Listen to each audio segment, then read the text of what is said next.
ಒಂದು ಎಕರೆಗಿಂತ ಕಡಿಮೆ ಇರೋ ಸಂಖ್ಯೆ 80%. ಅಂದ್ರೆ ಲೆಕ್ಕ ಹಾಕೊಳ್ಳಿ, ನಿಮ್ಗೆ ಅವ್ರಿಗೆಲ್ಲ 20 ಕುಂಟೆ, 10 ಕುಂಟೆ, 15 ಕುಂಟೆ, ಅವರೆಲ್ಲ ಡೈರಿ ಫಾರ್ಮ್ ಅಷ್ಟು ಜಾಗದಲ್ಲಿ ಅವ್ರು ಏನ್ ಮಾಡಿರ್ತಾರೆ, ಒಂದು ಹಸುಗೆ ಮೇವು ಕಟ್ಕೊಂಡು, ಹಸು ಕಟ್ಕೊಂಡಿರ್ಬೋದು, ಕುರಿ ಸಾಕಾಣಿಕೆ ಇರ್ಬೋದು, ಈ ರೀತಿ ಬದುಕನ್ನ ಕಟ್ಕೊಂಡವ್ರೆ. ಅವ್ರಿಗೆ ಸಿಗೋದೆಷ್ಟು? 2 ಕೋಟಿ ಅಂದ್ರೆ 20 ಕುಂಟೆಗೆ ಎಷ್ಟು ಸಿಗುತ್ತೆ?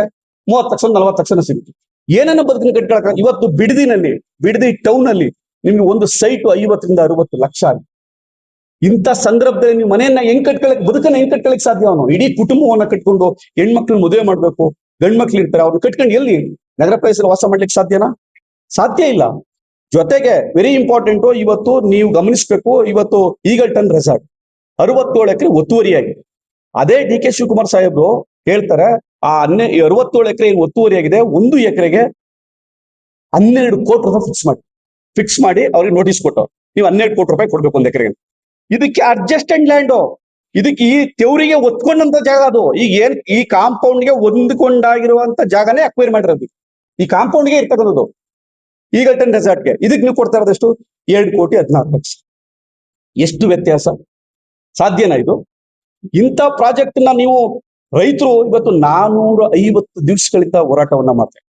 ಅಂತ ಹೋರಾಟವನ್ನ ನೀವು JDS ಕಾರ್ಯಕರ್ತರು ಹೋರಾಟ, JDS ಪಕ್ಷದಲ್ಲೂ ಕಾರ್ಯಕರ್ತರಿದ್ದಾರೆ, ಅವರು ರೈತರೇ. ಕಾಂಗ್ರೆಸ್ ಪಕ್ಷದಲ್ಲೂ ಓಟ್ ಹಾಕೋರಿದ್ದಾರೆ, ಅವರು ರೈತರೇ.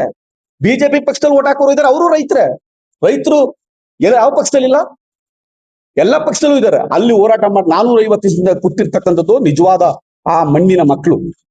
ಆ ಬಿಡದಿಯ ಏನು ಇವತ್ತು ಬೈರಮಂಗ್ಲ ಗ್ರಾಮದಲ್ಲಿ ಆ ಹಳ್ಳಿ ಮರದ ಕೆಳಗಡೆ 450 ದಿವಸದಿಂದ ಒಂದೊಂದು ಹಳ್ಳಿಯವರು ಇವತ್ತು ಸ್ಟ್ರೈಕಿಗೆ ಕೂತವ್ರೆ. ಅಂತ ಹೋರಾಟಗಾರನ ನೀವ್ ಏನ್ ಹೇಳ್ತಾ ಇದ್ರಿ?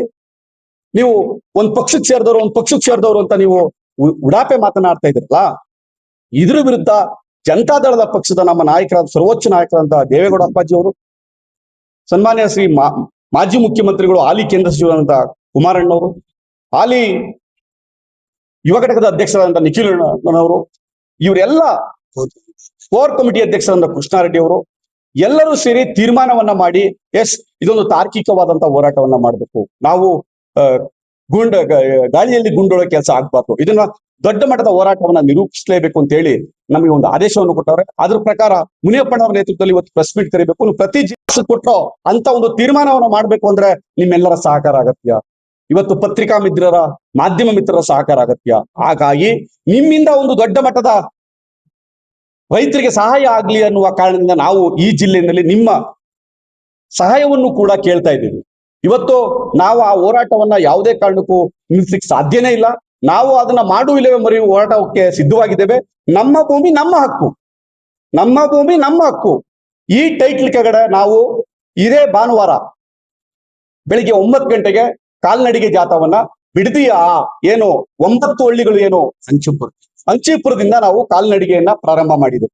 ಅದು ಎಲ್ಲಿ ದೇವೇಗೌಡ ಅಪ್ಪಾಜಿ ಅವರ ಸಹಕಾರದೊಂದಿಗೆ ಇವತ್ತು ನಿಖಿಲ್ ಅಣ್ಣನವರು ಆ ಪಾದಯಾತ್ರೆಯನ್ನ ನೇತೃತ್ವದಲ್ಲಿ ನಡೆಸ್ತಾ ಇದ್ದಾರೆ. ನಮ್ಮ ಎಲ್ಲ ಪಕ್ಷದ ಶಾಸಕರು, ಮುಖಂಡರುಗಳು, ಕಾರ್ಯಕರ್ತರು ಅದರಲ್ಲಿ ಭಾಗವಹಿಸಬೇಕು ಅಂತ ಹೇಳಿ ನಿಮ್ಮ ಮೂಲಕ ಮನವಿಯನ್ನ ಮಾಡ್ಕೊಳ್ತೀವಿ.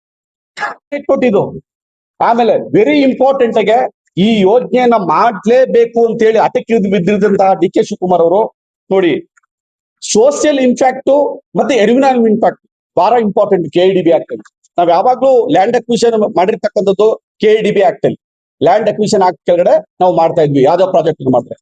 ಆದ್ರೆ ಇದೊಂದು ಆಕ್ಟ್ ಅನ್ನ ಮಾತ್ರ, ಇದೊಂದು ಪ್ರಾಜೆಕ್ಟ್ ನ ಮಾತ್ರ ಕರ್ನಾಟಕ ಅರ್ಬನ್ ಡೆವಲಪ್ಮೆಂಟ್ ಆಕ್ಟ್ ಕೆಳಗಡೆ ಅಕ್ವಿಷನ್ ಮಾಡಿದ್ದಾರೆ. ಮತ್ತೆ ಅದನ್ನ ಕ್ಯಾಬಿನೆಟ್ ತಗೊಂಡು ಸೋಷಿಯಲ್ ಇಂಪ್ಯಾಕ್ಟ್ ಮತ್ತೆ ಎನ್ವಿರಾನ್ಮೆಂಟ್ ಇಂಪ್ಯಾಕ್ಟ್ ಅದು ನೋಡಿ,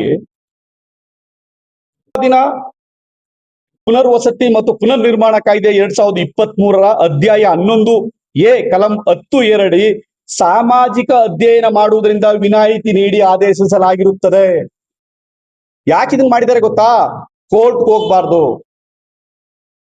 ಯಾಕೆಂದ್ರೆ ಎನ್ವಿರಾನ್ಮೆಂಟ್ ಇಂಪ್ಯಾಕ್ಟ್ ಮತ್ತೆ ಸಾಮಾಜಿಕ ಇಂಪ್ಯಾಕ್ಟ್, ಸಾಮಾಜಿಕ ಅಧ್ಯಯನ ಇದ್ರೆ ಅದ್ರ ಮೇಲೆ ಚಾಲೆಂಜ್ ಮಾಡ್ತಾರೆ, ಕೋರ್ಟ್ ಹೋಗ್ತಾರೆ ರೈತರು ಅನ್ನೋದನ್ನ ವಿನಾಯಿತಿ ಕೊಟ್ಟಿದ್ದಾರೆ.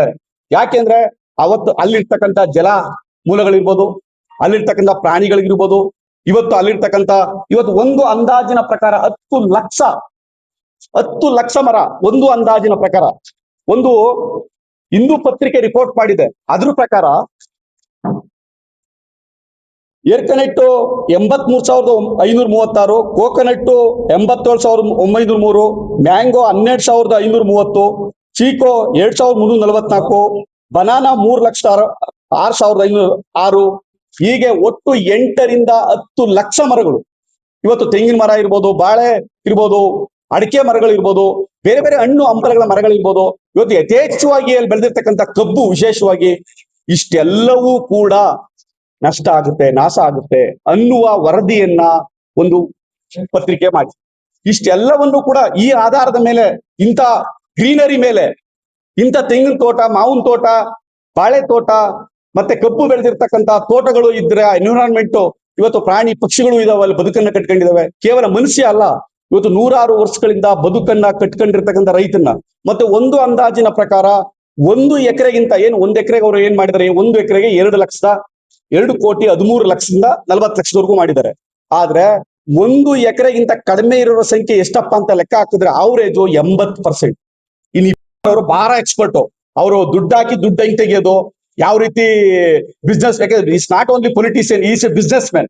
ಅವರೇ ಹೇಳ್ಕೊಬಿಟ್ಟವ್ರಲ್ಲ ಮಾನ್ಯ ಮುಖ್ಯಮಂತ್ರಿಗಳು, ನಾನು ಬಿಸ್ನೆಸ್ ಮ್ಯಾನು, ನನಗೆ ಹೆಂಗೆ ಗೊತ್ತು ಬುದ್ಧಿವಂತಿಕೆ ಪ್ರಾಫಿಟ್ ಮಾಡೋದು ಅಂತ. ಹಂಗಾಗಿ 3 ಎಕರೆಯಿಂದ ಅವ್ರಿಗೆ 1,800 ಎಕರೆ ಮಾಡೋದು ಗೊತ್ತಿರೋದ್ರಿಂದ ಅವ್ರಿಗೆ ಬುದ್ಧಿವಂತರು. ಖಂಡಿತ ನಾವು ರೈತರ ಪರವಾದಂತ ಎಲ್ಲ ನಿಲುವುಗಳಲ್ಲಿ ಪಕ್ಷ, ನಮ್ಮ ರೈತರೇ ನಮ್ಗೆ ಮುಖ್ಯ. ಯಾವುದೇ ವಿಚಾರದಲ್ಲಿ ರೈತರು ವಿರೋಧ ಕಟ್ಕೊಂಡಿರುವ ವಿಷಯವೇ ಇಲ್ಲ. ರೈತರು ಯಾವ ಇರ್ತಾರೋ ಸರ್, ರೈತರ ವಿಷಯದಲ್ಲಿ ಎಲ್ಲ ವಿಷಯದಲ್ಲಿ ರೈತರು ಪರ ಸರ್. ಖಂಡಿತ ನೀವು ನಮ್ ಗಮನಕ್ಕೆ ತಂದಿದ್ರೆ ರಾಜ್ಯ ನಾಯಕರಿಗೆ ಇವತ್ತೇ ಗಮನಕ್ಕೆ ತರ್ತೀವಿ ಮುನಿಯಪ್ಪಣ್ಣ. ನಾವು ಆ ವಿಷಯದಲ್ಲಿ ನಾವು ರೈತರ ಪರ ಇರ್ತೀವಿ. ಯಾವ್ದ್ರ ಪರ? ಈಗ ನೀವು ತಂದಿದ್ರಲ್ಲ ಸರ್, ಅದನ್ನ ನಾನು 100ಕ್ಕೆ 100 ಭಾಗ ಹೈಕಮಾಂಡ್ ಗಮನಕ್ಕೆ ತಂದು ಆ ವಿಷಯದಲ್ಲಿ ರೈತರ ಪರ ನಿಲ್ಲುವಂತ ಕೆಲಸವನ್ನ ನಮ್ಮ ಪಕ್ಷ ಮಾಡುತ್ತೆ. ಮಾಡ್ತಾರೆ ಸರ್, ಅವರು ಮಾಡ್ತಾರೆ. ಈಗ ಅಲ್ಲ ಮಾಡಿಲ್ಲ, ಈಗ ಮಾಡ್ತೀವಿ, ಮಾಡಿಲ್ಲ ಮಾಡ್ತೀವಿ.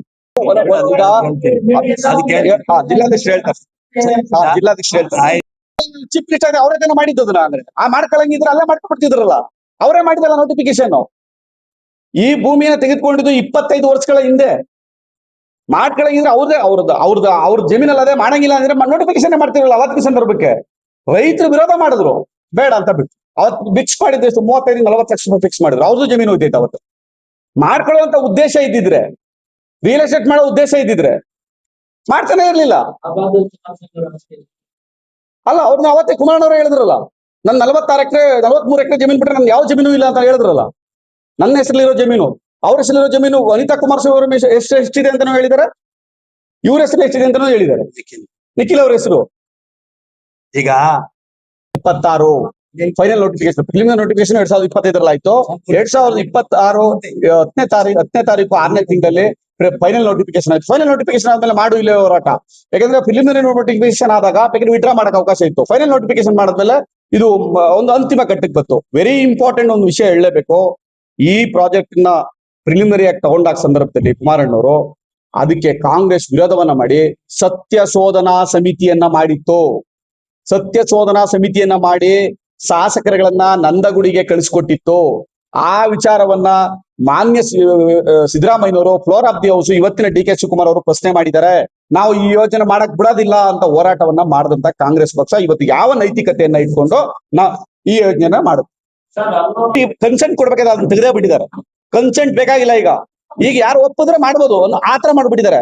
ನೀವು KIDB ಆಕ್ಟ್ ಅಲ್ಲೇ ಮಾಡಿದ್ರೆ 80% ಕನ್ಸೆಂಟ್ ಕೊಡ್ಲೇಬೇಕಿತ್ತು. ಈಗ ನಮ್ಗೆ ಇದೆ ಸರ್ ಮಾಹಿತಿ, 100ಕ್ಕೆ 80% ರೈತರು ಯಾವುದೇ ಕಾರಣಕ್ಕೂ ಒಪ್ಪಿಲ್ಲ. ಒಂದ್ 20% ಒಪ್ಪಿರ್ಬೋದು, ಇಲ್ಲ ಅಂತ ಹೇಳಲ್ಲ.